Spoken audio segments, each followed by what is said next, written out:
आपका सवाल बेसिकली ये था ना कि किसको फायदा होगा, किसको नुकसान होगा, क्या उससे और फिर कैसे इसका हल क्या है।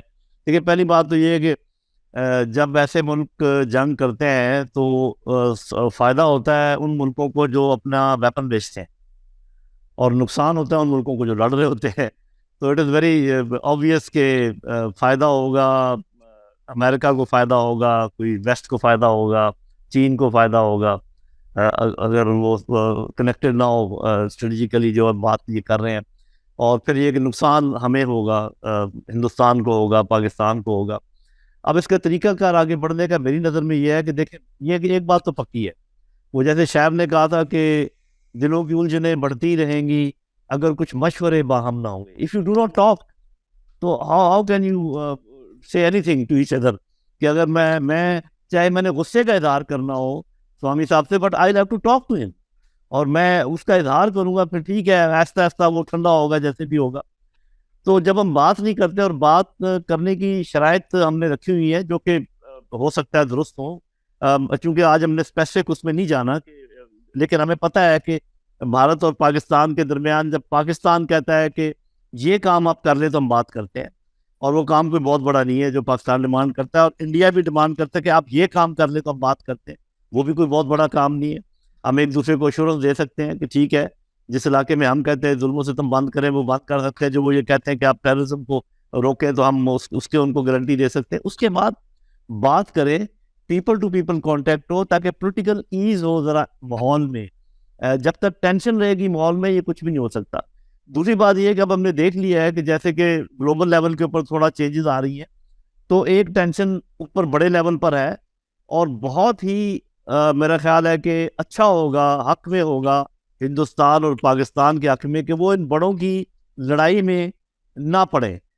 मतलब ये है कि अगर अमेरिका, चीन, रूस आपस में किसी भी बात पे लड़ रहे हैं, और हम किसी का ऐसा हरीफ बन जाए, स्ट्रेटेजिक पार्टनर बन जाए कि वो हमें मजबूर करे कि भी चूंकि हमारी लड़ाई है बी के साथ, और आप भी बी के साथ लड़ाई करें, या आप हमारा साथ दें, तो वो बड़ा प्रॉब्लम होगा। लेकिन आपने नोट किया होगा, खासकर हिंदुस्तान की लीडरशिप को, ये मैं कहता हूँ हमेशा उन्होंने एक इंडिपेंडेंट वो रखा है, उनको ये एडवांटेज भी जाता है, और मैं करता हूँ, उनको अप्रिशिएट भी करता हूँ कि उन्होंने थ्रू आउट कोल्ड वॉर में भी आपने देखा होगा कि अपने आप को थोड़ा सा अलग रखा है इस मामले से।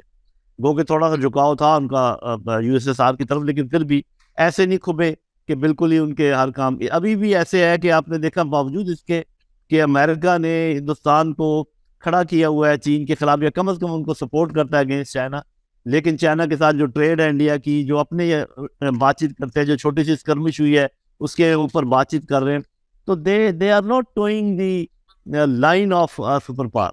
हमें हमें भी किसी हद तक काफी हम कोशिश कर रहे हैं, लेकिन हम हमारा प्रॉब्लम इस वक्त ये है कि वो दोनों पावर्स हमसे नाराज हैं, क्योंकि हम थोड़ा सा छोटा मुल्क है। वो समझते हैं कि जब हम इनको हुक्म दें तो इनको फौरी तौर पे हमारा हुक्म मानना चाहिए। तो चूंकि इस वक्त हुक्म हम नहीं मान रहे, तो इसलिए हम अंडर प्रेशर भी हैं। और तो ये इस किस्म के पुल सरात के ऊपर चलना, ऐसा बैलेंस क्रिएट करना जिसमें हम अपना इंटरेस्ट देखें, अपने लोगों का इंटरेस्ट देखें, आपस में बातचीत करें, अपना ये शो करें दुनिया को कि इतनी हमारे अंदर अक्ल है कि हम अपने मसले हल कर सकते हैं। क्योंकि ये 1.5 अरब लोगों के मुस्तकबिल का सवाल है जो इस रीजन में रहते हैं। ये कोई छोटा मोटा काम नहीं है। ये दुनिया की आबादी का चौथा हिस्सा है जो यहाँ पर रह रहा है।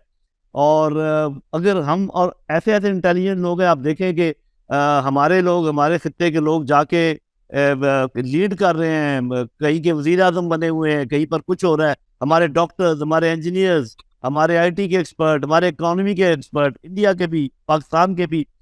तो इसका मतलब ये है कि we are an intelligent race. तो इंटेलिजेंट रेस का जो लिटमस टेस्ट होता है वो ये होता है कि क्या वो अपने मसाइल हल कर सकते हैं।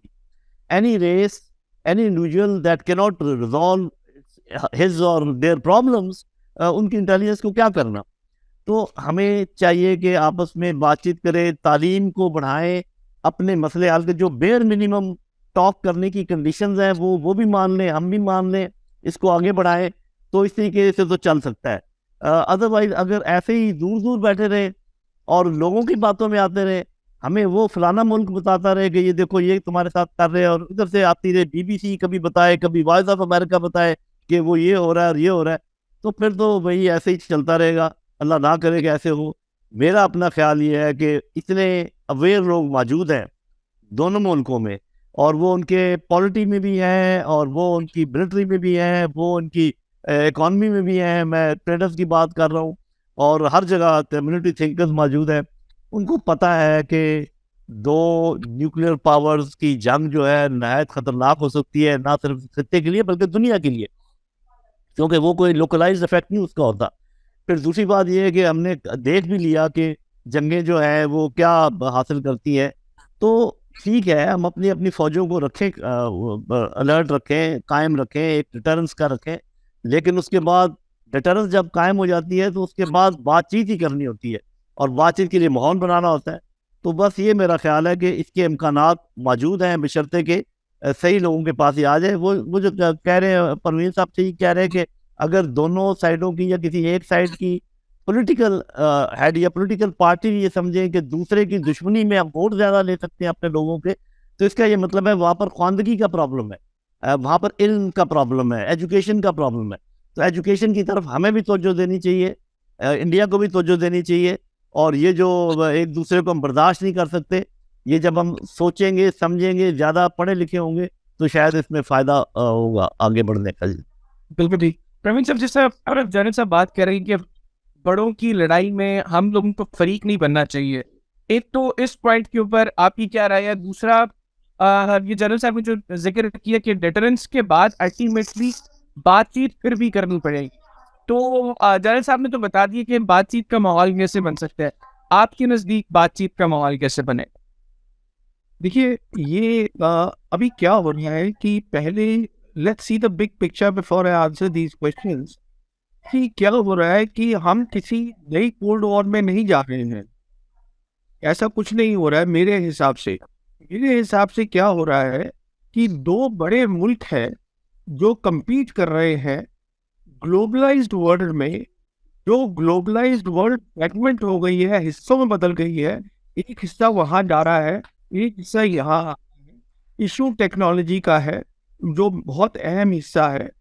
अगर प्रॉस्पेरिटी होगी, इसका मतलब दो अलग टेक्निकल स्ट्रीम्स बनेंगी। मैं बात कर रहा हूँ अगले 5, 6 साल, 10 साल में होने वाला है। उसमें क्या होता है कि आपको तय करना है। मिसाल के तौर पर पाकिस्तान जैसे है, पाकिस्तान के पास CPEC है, तो वो तय करना है कि क्योंकि और कॉरिडोर बन रहे हैं, बहुत सारे कॉरिडोर बन रहे हैं after this peace between Iran and Saudi Arabia, बन रहे हैं, बहुत पैसा वहाँ लग रहा है, लैंड कॉरिडोर। तो हम वहाँ कहाँ आते हैं? तो कहने का मतलब ये है कि आपकी पार्टनरशिप तो चाइना के साथ है, अब वो और स्ट्रेंथन हो जाएगी, हो जानी चाहिए। ये मैं कह रहा हूँ, अगर आपको प्रॉस्पेरिटी भी चाहिए है, लंबा वो है, तो उसको तो ये कहना कि हम उनकी लड़ाई में नहीं पड़ेंगे या पड़ेंगे, लड़ाई तो वो भी नहीं कर रहे हैं। जहाँ तक चीन का ताल्लुक है, ये पहली बार है, ये हम पूरी मिलिट्री हिस्ट्री में देखेंगे, जहाँ वो एक बड़ी ताकत बनना चाहते हैं और बनेंगे on the basis of BRI, which is economic prosperity. वो क्या कह रहे हैं? BRI जो है, that is about common prosperity and collective security, ये है उनका। सो it is not about military power, जो कि अमेरिकन कह रहे हैं।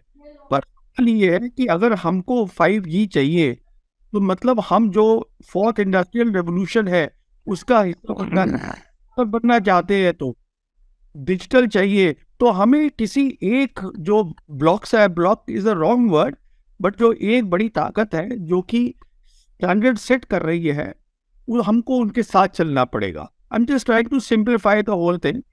तो really we have to decide कि हम यहाँ पर आएंगे कि वहाँ आएंगे, क्योंकि हमारी 5G कहाँ से आएगी, हमारे डेटा सेंटर्स कहाँ से आएंगे, वो अमेरिका लाएगा, ये लाएगा, दोनों नहीं ला सकते हैं। हमारा जो इंडस्ट्रियल इंटरनेट है वो वहाँ से आएगा, ये वहाँ से आएगा, दोनों नहीं ला सकते हैं। तो ये सब चीज़ें हमको तय करनी पड़ेंगी। जब हम ये चीज़ें तय करते हैं, उसके साथ साथ हर मुल्क की अपनी अपनी प्रॉब्लम्स भी होती हैं। मिसाल के तौर पे जैसे अजरबैजान, आर्मीनिया है, अब इनकी दोनों की बहुत पुरानी जो है लड़ाई चलती है, पर अब दोनों ने मेंबरशिप के लिए अप्लाई कर दिया है SCO की। तो कोई बड़ी बात नहीं है कि 5 साल के बाद चाइना की हेल्प से वो दोनों की जो प्रॉब्लम है वो सॉर्ट आउट हो जाए, जो कि आज तक नहीं सॉर्ट आउट हो पाई। अब हमारी प्रॉब्लम क्या है, हमारी क्या है कि इंडिया की प्रॉब्लम चाइना के साथ भी है, इंडिया की प्रॉब्लम पाकिस्तान के साथ भी है। ये एक बहुत बहुत डिफिकल्ट सिचुएशन बन जाती है। तो इसके अंदर चीन भी सोचेगा ज़्यादा पाकिस्तान से, क्योंकि चाइना के लिए एससीओ बहुत इंपॉर्टेंट फोरम है। अगर बार बार इंडिया कहेगा कि साहब हम नहीं आपके साथ चलने को तैयार है, हम दूसरे के लोगों के साथ चलने को तैयार है, तो प्रॉब्लम बड़ी हो जाएगी। तो उसमें फिर पाकिस्तान भी आ जाता है विली नीली। तो ये पहली बात हो गई। तो ये नहीं कि हम लड़ाई करना चाहते हैं, बट जिस तरफ दुनिया जा रही है तो आपको कॉमन प्रॉस्पेरिटी के साथ कलेक्टिव सिक्योरिटी भी देखनी पड़ेगी। पहली बात है, it can not be divided, it is indivisible. दूसरी बात, अब डिटरेंस तो ऐसा है ना कि आप कौन तय करेगा डिटरेंस। हिंदुस्तान का जो था सोच थी हमारे न्यूक्लियर वेपन्स हमारी डिटरेंस है, ये सोच थी। पर हुआ क्या, हुआ ये कि अप्रैल 2020 में चीनी आ गए, ये कोई छुपी बात तो है नहीं, और हमारी आगे जमीन पे बैठ गए। इसका मतलब उनको they disregarded our deterrence completely, nuclear deterrence किया ना उन्होंने, पूरा डिसरिगार्ड, आके बैठ गए वो। सो डिटरेंस इनफैक्ट मैं ये समझता हूँ शायद हमें ये भी सोचना है, हम क्या न्यूक्लियर वेपन्स को बहुत ज़्यादा अहमियत दे रहे हैं। उसका रीज़न क्या है कि अभी जो डिटरेंस की कॉन्सेप्ट है वो ब्रॉड हो गया है, उसमें साइबर आ गया है, उसमें काउंटर स्पेस कैपेबिलिटीज आ गई है, ये सब डिटरेंस है। और इसके अंदर कोई एट्रीब्यूशन नहीं है, साइबर के अंदर काउंटर स्पेस कैपेबिलिटी में कोई एट्रीब्यूशन नहीं है, and it is doable. Nuclear weapons are not doable. आप यूक्रेन की लड़ाई में देख लीजिए, पुतिन ने बोल दिया कि प्रेसिडेंट पुतिन ने कि हम कर सकते हैं, फिर चाइना सबसे बोला कि नहीं न्यूक्लियर वेपन्स नहीं आने चाहिए। You see, so it is not doable. So the point I am making is, देखिए ये मेरी सोच है, दो मुल्क अगर उनकी कन्वेंशनल कैपेबिलिटीज में भी डिटरेंस है, न्यूक्लियर कैपेबिलिटीज में भी अलग डिटरेंस है, तो वो लड़ाई कर सकते हैं। This is my thinking. अब इसके ऊपर ये थीसिस है जिस पे हम और आगे बात कर सकते हैं। तो ये मैं बहुत ज़्यादा अभी प्रेजेंट पोजीशन के अंदर, जहाँ वॉरफेयर पूरी बदल गई है, जहाँ साइबर एक बहुत बड़े उससे आ गया है। इनफैक्ट आज साइबर की अहमियत ये है, जैसे लोधी साहब बोल रहे थे इसके बारे में, हाइब्रिड वॉर के बारे में। Hybrid war is basically your grey zone operation, your actual war, your everything is hybrid war. Economic war, Lawfare, ये सब हाइब्रिड हो गया। तो अगर आप ग्रे जोन ऑपरेशंस देखें तो साइबर की आज इतनी ज़्यादा अहमियत है कि वो पीस में भी काम आएगा, क्राइसिस में भी काम आएगा, बिफोर द वॉर भी काम आएगा, और वॉर में भी काम आएगा। तो कहने का मतलब ये है कि एक ये सब चीज़ें बदल रही हैं, कॉन्सेप्ट्स बदल रहे हैं, प्रॉस्पेरिटी का मतलब बदल रहा है। अब फिजिकल चीज़ें नहीं रह गई, अब हम जा रहे हैं डिजिटल की तरफ। इनफैक्ट पाकिस्तान ने तो साइन भी किया है एक एग्रीमेंट, ये पहली सरकार थी इमरान खान साहब की, कि हम और अपने ज़्यादा ई कॉमर्स करना चाहते हैं ग्वादार से। वो एक एग्रीमेंट हुआ था और मुझे मालूम नहीं है उसके बाद उसके ऊपर क्या हुआ है। तो मेरा कहने का मतलब ये है कि सब चीज़ें जो पुराने कॉन्सेप्ट्स हैं, मेरे हिसाब से उन सबको अब एक नए तरीके से देखने की ज़रूरत है। फॉर द सिंपल रीज़न, दो चीज़ें हो गई हैं। एक, चाइना का राइज हुआ है बहुत ज़्यादा, और चाइना कंपटीशन में है अमेरिका के साथ, और वही जो चाइना है वो आज हमारा नेबर है। तो कंपटीशन ये नहीं है कि कहीं वो 7 समुंदर पार हो रहा है, यूरोप में हो रहा है, यहाँ हो रहा है, वहाँ हो रहा है, नहीं, यहाँ हो रहा है। That is one. और दूसरा ये है कि ये जो इमर्जिंग टेक्नोलॉजी है, ये एक इतने बड़ी तरीके से आ गई है कि वॉरफेयर का मतलब बदल रहा है, सब कुछ बदल रहा है। जैसे अभी लोधी साहब ने ठीक बोला कि कुछ और चीज़ें भी, even if we have the world war 2 की टैक्टिक्स हमारी है, ट्रिशन है, things are coming in, UCAVs आ रहे हैं, ड्रोन्स आ रही हैं, साइबर आ रहा है, थोड़ा थोड़ा करके दोनों मुल्कों में आ रहा है।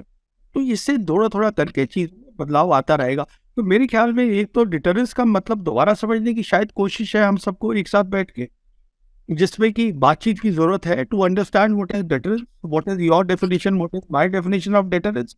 तो शायद वो चीज़ें मैं समझता हूँ ज़रूरी है।